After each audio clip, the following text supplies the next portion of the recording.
अस्सलाम वालेकुम नाजरीन, मैं हूं अली नवाज। आप देख रहे हैं मेरा यूट्यूब चैनल टॉक जोन। नाजरीन, कुछ टॉप स्टोरीज हैं जिनके ऊपर बात करेंगे। सबसे पहली बात करेंगे, अलामा मोहम्मद यूसुफ अल मारूफ टोके वाली सरकार को कल पंजाब पुलिस ने गिरफ्तार कर लिया है, इसके ऊपर बात करेंगे। दूसरा बात करेंगे, एहसान अली आरिफ ने आज मुर्दा ज़मीर लोगों के ज़मीरों को झंझोड़ने की कोशिश की है, इसके ऊपर बात करेंगे। फिर बात करेंगे इस्लामाबाद से तहरीक लब्बैक के कारकुन जो रिहा हुए हैं उनके ऊपर बात करेंगे। और अगली बात करेंगे, कौमी असेंबली में अयाज सादिक को कल कुछ पैसे मिले थे, इसके ऊपर बात करेंगे।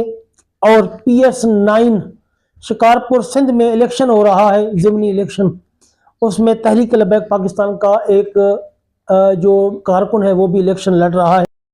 इन सब पर बात करने से पहले अगर आप मेरे चैनल पर पहली मर्तबा है तो चैनल को लाइक और सब्सक्राइब ज़रूर कर दें, ताकि ये हक और सच की आवाज़ इसी तरह आप तक पहुंचती रहे। नाजरीन, सबसे पहले बात करते हैं, हमारे ज़मीर जो है, हमारे ज़मीर कितने मुर्दा हो चुके हैं। हम चंद पैसों पर बिकने वाली कौम है, पाकिस्तानी जो कौम है। इसकी जिंदा मिसाल कल कौमी असेंबली में कोई पैसे गिरे हुए मिले थे जो कि अयाज सादिक को मिले। उन्होंने उधर ऐलान किया कि जी ये पैसे किसके गिरे हैं, मेरे से ले आके। तो 12 बंदे खड़े हो गए, चंद हजार रुपए थे उसके लिए 12 बंदे खड़े हो गए। हर बंदा ये कहता था कि ये पैसे मेरे हैं, दूसरा कहता था मेरे हैं। खड़े होने का मकसद यही था ना कि 12 के 12 बंदे ये क्लेम कर रहे थे कि ये पैसे उनके हैं, लेकिन वो पैसे एक के थे, उस एक को मिल गए। लेकिन जो 11 लोग बाकी थे, उनके मुर्दा ज़मीर ने कभी उनकी ज़मीर ने मलामत भी नहीं की कि आप किसी के पैसे जो है वो अपने बनाने के लिए खड़े हो गए हैं। आपकी हैसियत सिर्फ चंद टके है, चंद हजार रुपयों के बराबर है कि आपने अपने ज़मीर का सौदा करने की कोशिश की है। क्या उनके ज़मीर उनको मलामत नहीं करते? यही हमारी कौम का अलमिया है कि हम चंद टकों के एवज बिक जाते हैं। ये इसकी जिंदा मिसाल है कल कौमी असेंबली का जो वाक़या है कि पाकिस्तानी कौम के क्या हालात हैं कि 12 बंदे खड़े हो गए चंद हजार रुपए के लिए कि ये हमारी औकात है। मैं तो समझता हूं कि पूरी जो हुकूमती जो बेंच है उन सब की यही औकात है। जो असेंबली में बैठे हुए लोग हैं, जो फार्म 47 वाले, उन सब की यही औकात है, वो चंद टके पे बिके हुए लोग हैं। नाजरीन, बात करेंगे अलामा मोहम्मद यूसुफ रिजवी साहब अल मारूफ टोके वाली सरकार, उनको भी कल पंजाब पुलिस ने गिरफ्तार कर लिया है। सरगोदा से गिरफ्तार किया है उनको।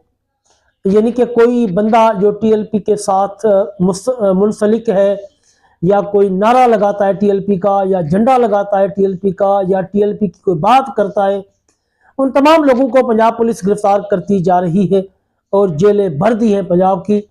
मजीद उनमें शायद अब लोग डालने की गुंजाइश भी ना हो। यानी कि एक पार्टी को इतना दीवार से लगाने की कोशिश की जा रही है कि ये समझते हैं कि बस ये फ़िरौनियत का दौर हमारा जो है ये कभी भी ख़त्म नहीं होगा। लेकिन जब फ़िरौन नमरूद जैसे चले गए तो आप लोगों की उनके सामने क्या औकात है। अल्लाह ताला की लाठी बे आवाज़ है, लगती ज़रूर है लेकिन थोड़ा टाइम लग जाता है, लेकिन लगती ज़रूर है, बरसती ज़रूर है। तब अगली पिछली कसरें सारी निकल जाती हैं और बंदे को लग पता जाता है। और पंजाब सरकार जो है, इनका भी इंशाल्लाह अल्लाह ने चाहा तो बुरा वक्त बहुत जल्द आने वाला है। इनकी नस्लें भी याद करेंगी कि इन्होंने इस्लाम से टक्कर ली है, दीन से टक्कर ली है। यकीनन दीन अपनी पावर पे खड़ा है, अल्लाह ताला इसको पावर दे रहा है और दीन अपनी पावर पे खड़ा है।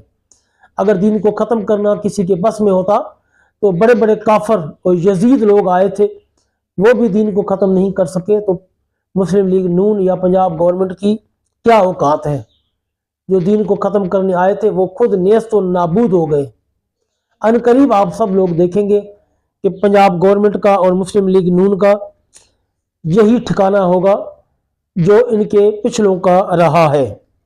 नाजरीन, अगली बात करते हैं इस्लामाबाद से तहरीक लब्बैक पाकिस्तान के तमाम मुसीरान जो कैद में थे, जेल में थे, उन सब की जमानतें मंजूर हो गई हैं। मैंने आप लोगों को 2 दिन पहले ही बताया था कि तहरीक लबैक पाकिस्तान ने एक टीम हायर कर दी है। कुछ दिन पहले भी बताया था, लेकिन कल उनके नंबर्स भी मैंने अपनी स्क्रीन पर शेयर कर दिए थे। तहरीक लबैक पाकिस्तान ने उन वकला की खिदमात भी ली थी और उनको हायर किया था कि तहरीक लबैक पाकिस्तान के जितने भी केसेस हैं वो वकला देखेंगे, और वो वकला टीमें हरकत में आई और आज इस्लामाबाद में जितने भी तहरीक लबैक पाकिस्तान के उसीरान थे उन सब को रिहा कर दिया गया है। यहाँ तक भी सुनने में आया है कि 2 लोग ऐसे थे कि जिनका कोई वाली वारिस भी नहीं था, किसी ने भी उनके बारे में कोई बात ही नहीं की थी, ना राब्ता किया था, लेकिन उन दोनों को भी तहरीक लबैक पाकिस्तान के वकला ने रिहा करवा दिया है और उनके मुचलके भी जमा करवा दिए हैं और उनकी रिहाई अमल में आ गई है। अब तमाम जो अफसरान थे उन सब को इस्लामाबाद की अदालत से रिहा कर दिया गया है जमानत पे। नाजरीन, एहसान अली आरफ जो कि मस्जिद रहमतुल आलमीन और मदरसा अबू ज़र गफ़ारी और शोदा का जो शोदा मुरीद के लोग थे उनका केस लड़ रहे थे। आप लोगों को पता है कि जितने भी शोदा थे उनकी फैमिलीज़ ने पिटिशन वापस ले ली थी। वो बहुत मायूस नज़र आ रहे हैं पिछले काफ़ी दिनों से। आज उनका एक वीडियो बयान आया है और उन्होंने जो मुर्दा ज़मीर लोग हैं उनके ज़मीरों को जोड़ने की कोशिश की है, लेकिन ये मुर्दा ज़मीर जो हैं ये इनको जगाना बहुत मुश्किल काम है। उन्होंने यहाँ तक भी कहा है कि इंसानी हुकूक की वो तंजीमें कहाँ पर हैं जो कुछ दिन पहले परिंदा मार्केट लाहौर जो जब गवर्नमेंट ने उसको मसमार किया था उसमें काफ़ी परिंदे भी दब गए थे, मर गए थे। तो उनका कहना है कि उन परिंदों का भी हमें अफसोस है क्योंकि वो जिंदा जानवर थे, उनका अफसोस है, लेकिन उन कार्रवाइयों के ऊपर भी इंसानी हुकूक की तंजीमें और बड़े बड़े वकला जो हैं उन्होंने पिटिशन्स अदालतों में दाखिल की थी हुकूमत के खिलाफ। लेकिन सानिया मुरीद के जो हुआ उसके ऊपर ये इंसानी जो हुकूक की कमीशन है और जो वकला है कोई भी खुलकर मैदान में नहीं आया। और यहाँ तक कि मस्जिद रहमतुल आलमीन और मदरसा अबू ज़र गफ़ारी पिछले 2 महीने से बंद है। किसी को भी एहसास नहीं हो रहा कि अल्लाह का घर बंद है और नमाजी परेशान हो रहे हैं, अल्लाह का जिक्र नहीं हो रहा। कोई भी बंदा मैदान में नहीं आया। ये हमारी मुनाफिकत का मयार है। अपनी तरफ से तो उन्होंने काफ़ी कोशिश की है कि इन मुर्दा ज़मीरों को जगा दिया जाए, लेकिन ये मुर्दा ज़मीर जागने वाले नहीं हैं। जो मुसलमानों के साथ इतने जुल्म और सितम के पहाड़ गिराए गए हैं उनके ऊपर अगर ये मुर्दा ज़मीर नहीं बोलते तो ये फिर कब बोलेंगे। यकीनन उनके ज़मीर मुर्दा हो चुके हैं। उनके ज़मीर में रत्ती बराबर भी कोई इंसानियत नहीं है कि वो तहरीक लबैक पाकिस्तान के या उन शोदा के या उन मिसिंग पर्सन के साथ खड़े हो जाएं। उन्होंने बड़ी मिसालें देकर समझाया है कि जो सियालकोट का वाक़या हुआ था उस पर भी चीफ जस्टिस जाकर उसने भी वहाँ पर खिताब किया और उन्होंने कहा कि जी मैं इंसाफ दूंगा, सारा कुछ करूँगा। लेकिन यहाँ पर ना चीफ जस्टिस बोलने के लिए है, ना वकला है, ना सिविल सोसाइटी है, ना इंसानी हुकूक की तंजीमें हैं। सब लोगों को सांप ने सूंघा हुआ है। कुछ उनके क्लिप्स मैंने रिकॉर्ड किए हैं, मैं आप लोगों को सुनवाता हूँ। पहले वो आप क्लिप सुन लें। हमारी अदालत में जहां सानिया मुरीद के हवाले से केसेस लगे हुए हैं, लोगों की मिसिंग पर्संस के हवाले से, शोहदा के हवाले से, रिकार्ड तलबी के हवाले से, लोगों को जुल्म और ज्यादती के खिलाफ जहां हम केसेस लगाते हैं, वहीं पर कई रिट्स उन सेकुलर पढ़े लिखे लोगों की तरफ से आई जिन्होंने ये रिट्स फाइल की कि जो बर्ड्स प्रोटेक्शन राइट्स हैं पाकिस्तान में वो वायलेट किए जा रहे हैं और एक परिंदा मार्केट गिरा दी गई है जहां पर कई परिंदे अपनी जान से हाथ धो बैठे हैं। जबरदस्त कमाल हो गया। मैं आपके हक में हूं कि परिंदों को भी बिला वजह नहीं मरना चाहिए। परिंदों की जान भी कीमती है और उनके साथ जुल्म हुआ, वो जानदार है। लेकिन मैं उन्हीं लोगों से ये सवाल पूछने में भी हक मजानिब हूं कि सानिया मुरीद के में जो लोग जुल्म और ज्यादती के साथ मार दिए गए, क्या आपके नजदीक उनकी कीमत परिंदे जैसी इतनी भी नहीं है? क्या आप उसे बर्ड की तरह भी ट्रीट नहीं करते? क्या आप उन्हें परिंदा भी नहीं समझते कि एक रिट भी आपकी इसलिए नहीं आई कि इसकी इंक्वायर इनटू किया जाए उन लोगों के बारे में कि जो सानिया मुरीद के में अपने पॉलिटिकल राइट्स को एक्सरसाइज करते हुए मार दिए गए? اس پر تو آپ کی ریٹ نہیں آئی. پھر میں کہتا ہوں کہ کیا واقعی ہم منافق ہو چکے ہیں؟ جی ناظرین، آپ نے احسان علی عارف صاحب کی گفتگو سن لی. یقیناً وہ مایوسی کے عالم میں اتنی باتیں کر رہے ہیں، وہ پریشان ہیں، ان کو احساس ہے تحریک لبیک کے مسنگ پرسنس کا، شہداء کا، مسجد رحمت العالمین کا، مدرسہ ابو ذر غفاری کا. اس لیے وہ ایسی دکھی باتیں کر رہے ہیں. شاید ہمارے حکمرانوں کو، ہماری عدالتی نظام کو، ہمارے ہیومن رائٹس کے اداروں کو اور وکلاء کو تھوڑا بہت احساس ہو جائے. انہوں نے اپنی طرف سے کوشش ضرور کی ہے.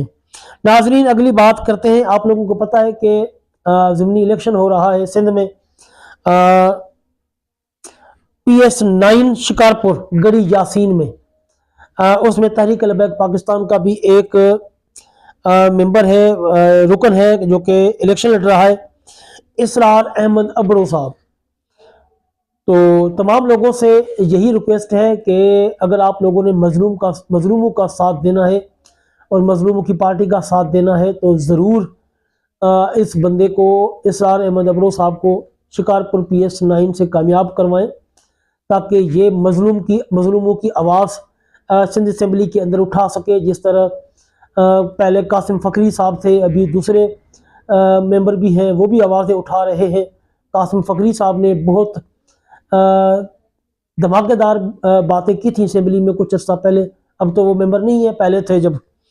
تو بات یہ ہے کہ آپ کہیں پر بھی بات کریں، آپ لوگوں کی بات میں اتنا وزن نہیں ہوتا، لیکن ایک اسمبلی کے فلور پہ جو آپ بات کرتے ہیں وہ آپ کی بات پوری دنیا تک پہنچتی ہے، اقتدار کے ایوانوں تک بھی پہنچتی ہے، ہیومن رائٹس کے کمیشن تک بھی پہنچتی ہے، اخبارات میں، ڈیجیٹل میڈیا میں بھی پہنچتی ہے. اس لیے آپ لوگوں کو اسرار احمد ابڑو صاحب کو کامیاب کرنا ہوگا تاکہ وہ کامیاب ہوں اور تحریک لبیک پاکستان کی آواز اسمبلی کے اندر بلند کریں اور اپنے جو کارکنان ہیں ان کے حقوق کی بھی بات کریں، اپنے جو لیڈران ہیں ان کے بارے میں بھی وہ بات کریں، آپ کے حقوق کی بھی بات کریں.